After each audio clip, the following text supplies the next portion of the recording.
Salut à tous, c'est Robin Mace. J'aimerais vous exposer dans cette vidéo différentes manières de se servir du barré qui m'ont permis personnellement de trouver des solutions de doigté au service de la musicalité, notamment pour maintenir la résonance d'une note ou l'autre, pour proposer plus de legato, etc.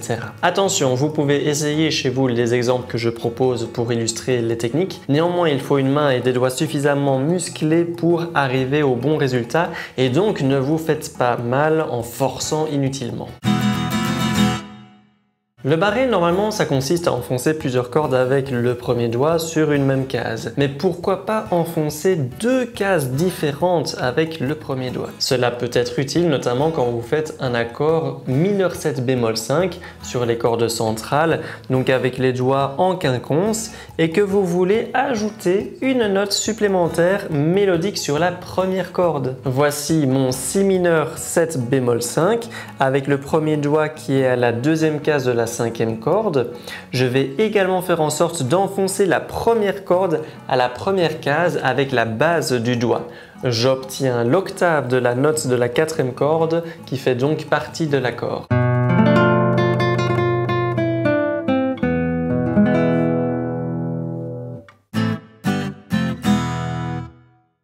Un des problèmes du barré classique est qu'il empêche d'avoir des cordes à vide, notamment pour les cordes aiguës. Et pourtant, il est possible de placer son premier doigt sur plusieurs cordes tout en laissant une ou l'autre corde aiguë à vide. Imaginons que vous avez une mélodie sur la première corde, mi, la, corde à vide et puis cinquième case, et que vous voulez soutenir cette mélodie avec un accord de la majeure qui continue à résonner. Vous pouvez alors écraser la phalange de l'index sur la quatrième, troisième et deuxième corde à la deuxième case et faire en sorte que la première corde puisse être jouée à vide. Voici l'exemple.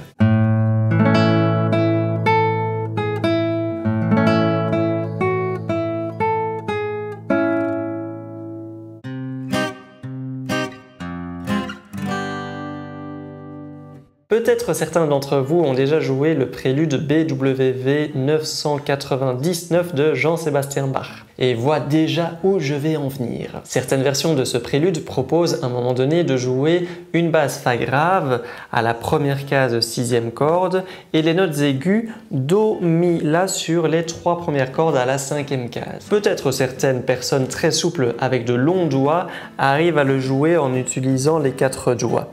Personnellement, je trouve cela compliqué et je préfère donc réaliser un barré avec le quatrième doigt. Bien entendu, cela demande une bonne musculature au niveau du petit doigt. En plus de cela, je peux maintenir ma basse Fa grave enfoncée et proposer un barré normal pour la suite de la mesure. Voici l'exemple.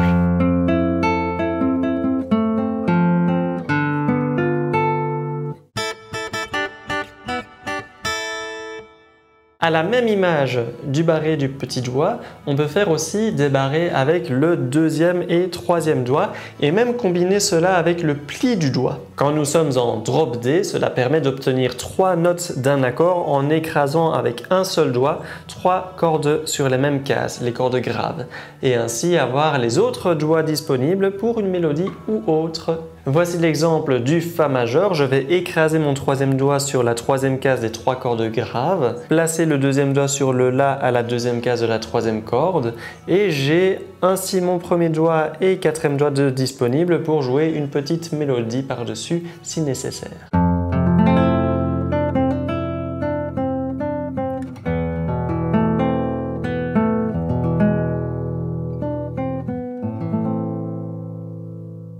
Bien sûr, l'intérêt de cette vidéo n'est pas de vous suggérer de faire ces barrés bizarres dès que possible. Si cela n'est pas nécessaire, utilisez plusieurs doigts ou réalisez un barré classique pour plus de confort de jeu. Si ça vous est déjà arrivé d'utiliser le barré de manière folklorique autre que les exemples que j'ai donnés dans cette vidéo, je vous invite à le décrire dans la section des commentaires. Petit pouce en l'air si vous avez aimé la vidéo, abonnez-vous pour plus de contenu et on se voit dans une prochaine vidéo.